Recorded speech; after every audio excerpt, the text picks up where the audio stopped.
So, what are the other pay-fors that are being proposed in this bipartisan infrastructure deal?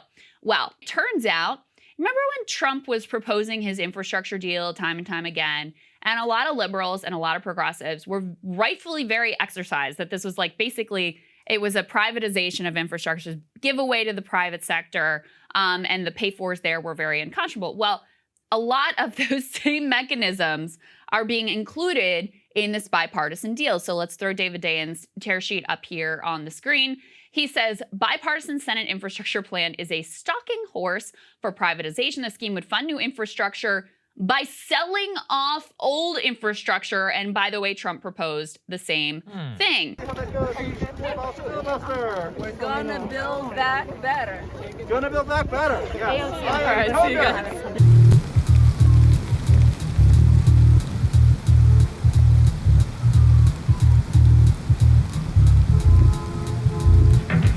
What's left of a nation so torn, being played against each other from the day that we're born? What's left of a country stripped bare by greedy corporations and rapacious billionaires? What's left once the vultures are through? Will there even be a country left for me and you?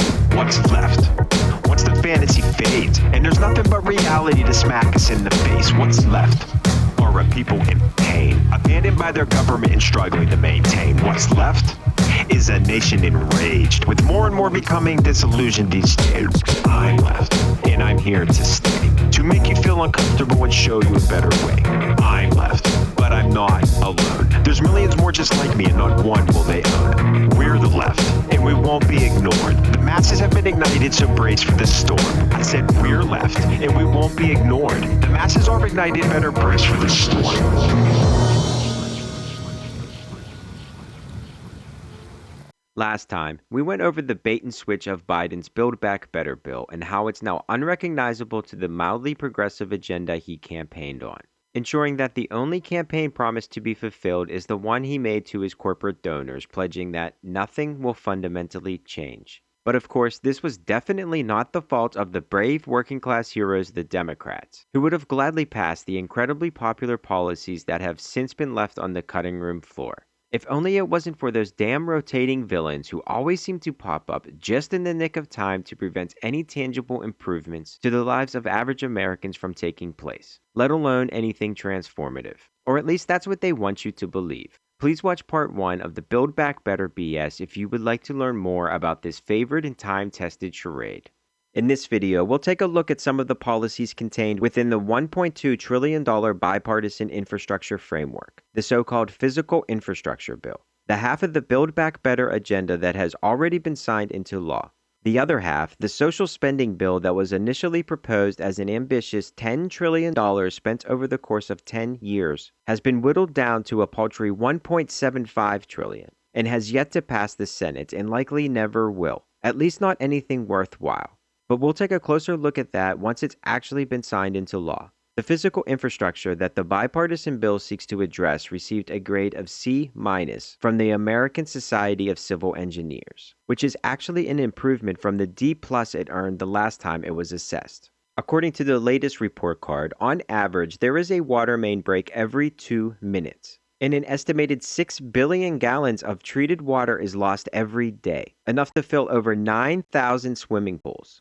Over 230,000 bridges are in need of repair, and an estimated 43% of all public roads are in poor or mediocre condition, as I'm sure many of you can attest. And a new report by the First Street Foundation found that 25% of all critical infrastructure, including fire departments, hospitals, airports, and wastewater treatment facilities, are now at substantial risk of flooding, as well as 23% of all U.S. roadways, due in large part to the growing climate crisis. And according to the ASCE, $2.6 trillion would be needed to adequately fix all of these issues along with the rest of our crumbling infrastructure, which is more than double the size of the bill that was passed. Plus, there's next to no high-speed rail to speak of and an embarrassing lack of suitable public transportation available. And what we do have is in desperate need of an upgrade. There's many reasons for this and why our infrastructure is such shit in general, but nearly all of them can be traced back to capitalism and the corruption it fosters. And the simple fact that for the automobile and fossil fuel industries, building more roads is way more profitable, while building better public transit and high-speed rail systems would only eat into those profits. And because our government has been so thoroughly captured by big business, their interests are all that really matter. This is why having better connected and transversable cities with less congested roads is nothing but a fantasy here in America. While, as with most things labeled as pie in the sky in the US, they are a reality taken for granted in much of the rest of the world, with the People's Republic of China being the clear leader in this respect. But onto the bill itself and what's actually in it. Out of the $1.2 trillion figure, only less than half is actual new spending, the rest being funds already allocated for infrastructure projects and repairs over the next 10 years, with the largest amount of $110 billion going towards the construction and repair of roads and bridges, as well as transportation research and congestion relief efforts. So I guess it's possible that they could stumble upon the notion of expanding and adequately funding public transportation, though I wouldn't count on it. There's $66 billion going to upgrade and maintain our regular rail and freight systems, though notably nothing allocated for the aforementioned high-speed rail. $65 billion for updates and protections to the power grid, and $65 more for expanding broadband in rural areas, which is excellent, but I would love to see some money set aside for funding more municipal broadband, meaning having internet provided by the municipalities themselves instead of by mega monopolies or duopolies like Comcast and Verizon in my area. Public-owned and operated broadband has shown to be more efficient by delivering higher download and upload speeds to both rural and suburban regions that are often left abandoned by large internet providers due to lack of potential profit. And by cutting out the middleman, it's much more cost-effective and safer. And there have been a number of examples of this in recent years.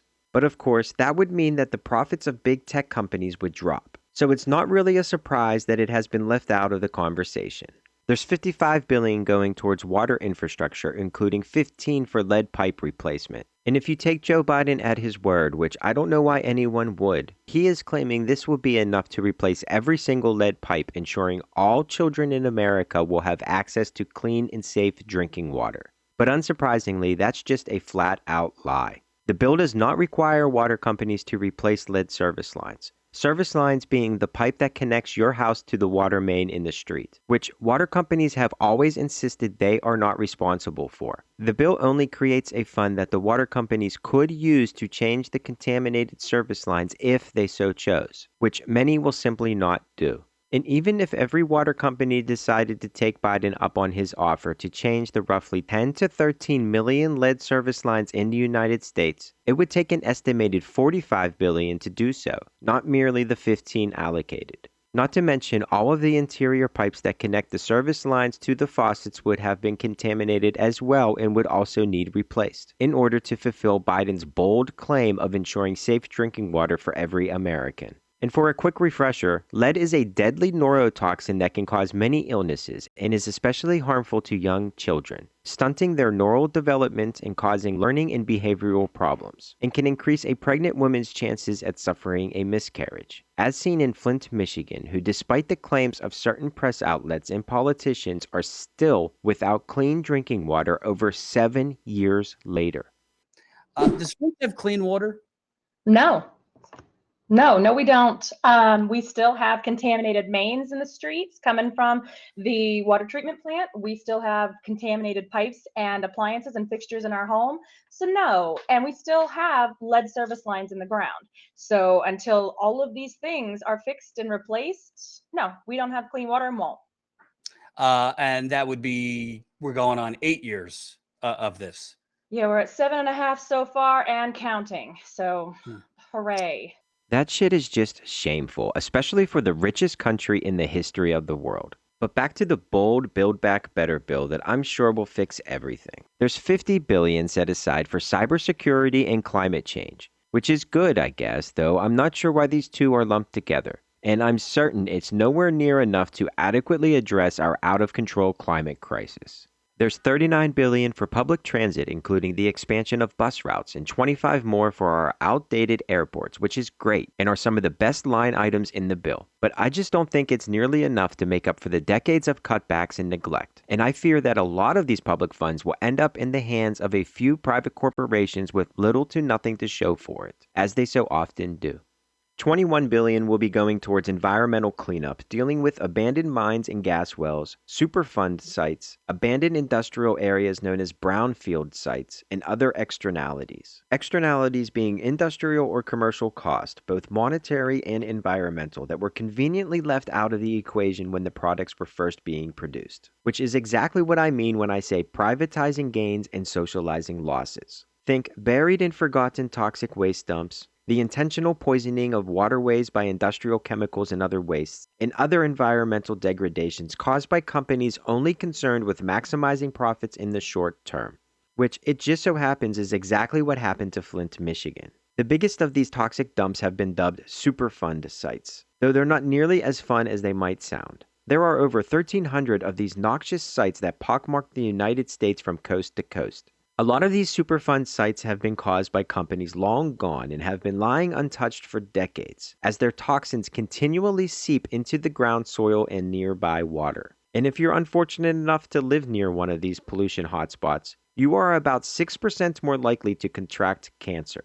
My only issue with this one is, why is it always up to the people to pay for the cost? Why isn't there some sort of tax on certain industries such as chemical manufacturers and fossil fuel producers to take care of this long-standing plague of a problem? In my opinion, again, it comes down to capitalism. Because if the leaders of these industries do not take every opportunity to maximize profits while shifting as much of the burden and cost off to the public sector as possible, they will soon be replaced by companies and individuals that will. Companies and industry leaders that just so happen to control the very people who, in theory, are supposed to be looking out for the interests and well-being of the average person. I'm beginning to sense a theme. But back to the bill. There is $17 billion for ports, ferry terminals, and other water infrastructure, and another $11 billion to make highways and pipelines more safe, which again is good, but I just hope it makes it to the areas that need it most. And it must be noted that there is no such thing as a safe or spill-proof oil pipeline.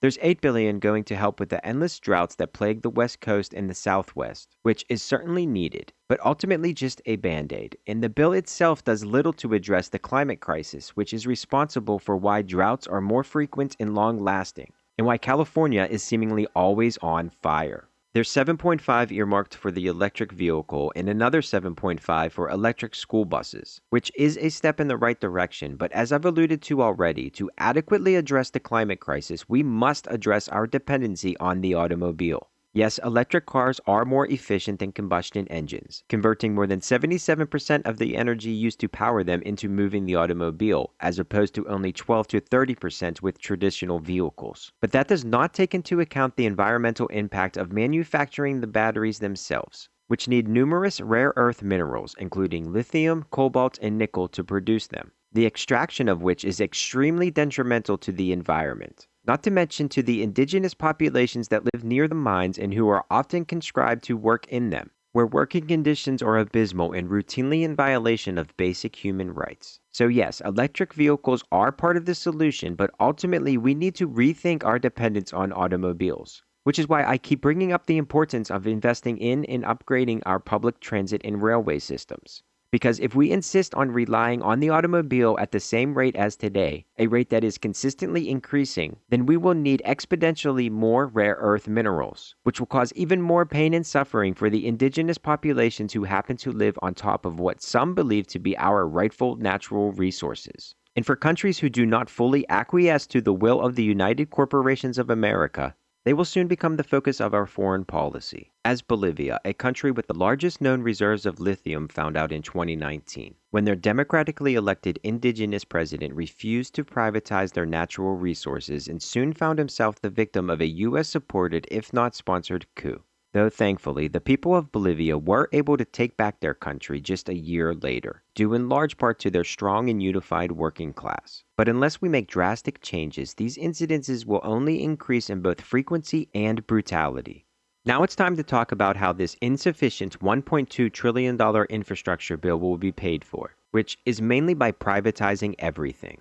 Or more specifically, through public-private partnerships, which hands over full control of the infrastructure projects to private companies, allowing them to mark up costs to make a profit and or to add user fees such as tolls on formerly public roads. by private equity bonds that give tax subsidies to private corporations to finance the projects, and by what's known as asset recycling, which is when the government sells off existing public assets to finance the construction of new projects, giving up the rights of future reliable revenue streams in exchange for a large lump sum upfront that always amounts to a net loss in the end, which are all just fancy ways of saying by privatizing gains and socializing losses. And as the director of Food and Water Watch, Mary Grant, puts it, privatization is nothing more than an outrageously expensive way to borrow funds with the ultimate bill paid back by households and local businesses in the form of higher taxes. But unfortunately, it's not just higher local and state taxes that we have to look forward to.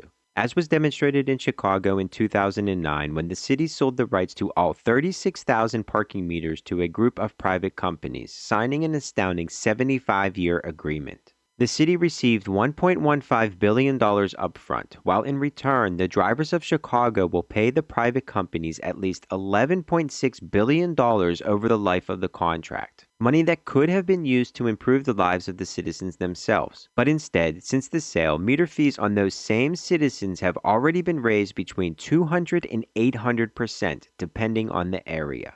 This massive privatization scheme was first proposed by the Trump administration, but was quickly shot down by Congress. But for some reason, now that Biden is in office, it's totally fine.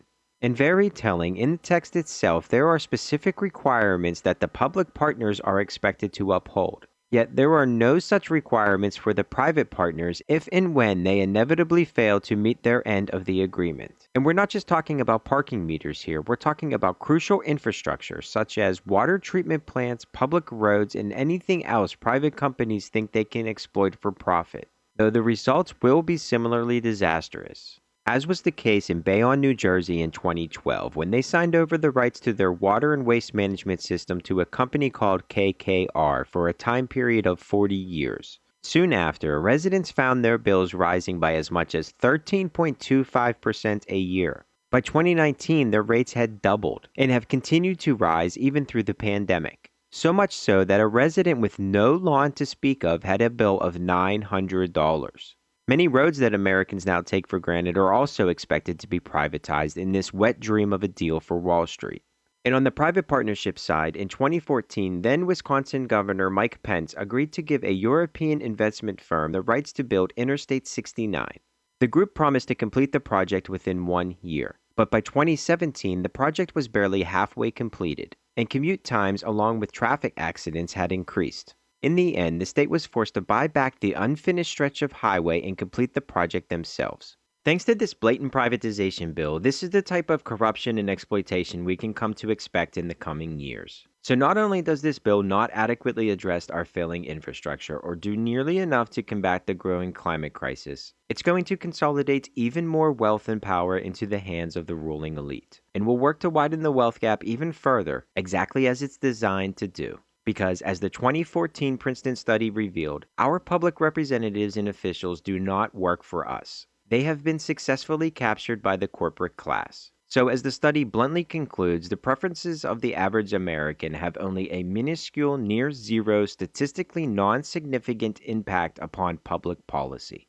We are now and have been at the point FDR warned us about. The point where a few individuals and conglomerates are now fully in control over what we erroneously refer to as a democracy. Which is why instead of using federal funds to address the urgent needs we now face, as we never fail to unquestionably do when it comes to funding the military or bailing out big business, our leaders have once again found a way to fleece the working class for even more of their fleeting wealth. And no, inflation is not caused solely by social spending, if at all. That's just a scare tactic used to justify not doing more. Inflation is caused by a myriad of things that I hope to go over in, if not my next video, one very soon.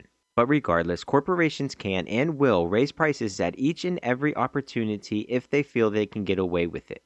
And if they don't, again, they will be replaced by individuals and companies that will.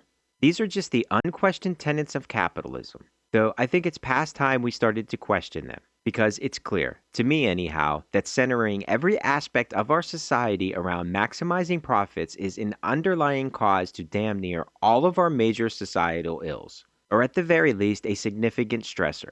And besides, it's an undeniable fact that the never-ending pursuit of profits on a finite planet is not sustainable. So why do we continue to insist on sacrificing everything towards that epically flawed goal? Thanks for watching. Please don't forget to like, subscribe, and share if you find this information worthwhile. Jana. So here's some of the details. Let me just read you a little bit from the piece. He says the really scary piece in terms of the pay-fors is labeled public-private partnerships, private activity bonds, and asset recycling, okay? In the name of building world-class infrastructure, these lawmakers will sell it off in fire sales to private financiers. We have lots of experience with infrastructure privatization that strongly suggest it should be avoided. Those first two things, public-private partnerships, you can imagine what that is. That's basically like toll roads, that sort of thing where you're like, hey, private company, why don't you build our infrastructure? And then you can charge user fees, again, largely to working class people to pay for it. You have private activity bonds. That's just like debt by another name. And asset recycling, which is one of these terms that you'd read and you're like, oh, recycling. That sounds good, right? Like that sounds creative. Sounds great. What's going on there? Love it. What they mean is we're going to take our existing port or whatever, sell it off, and then use that money to build some other thing.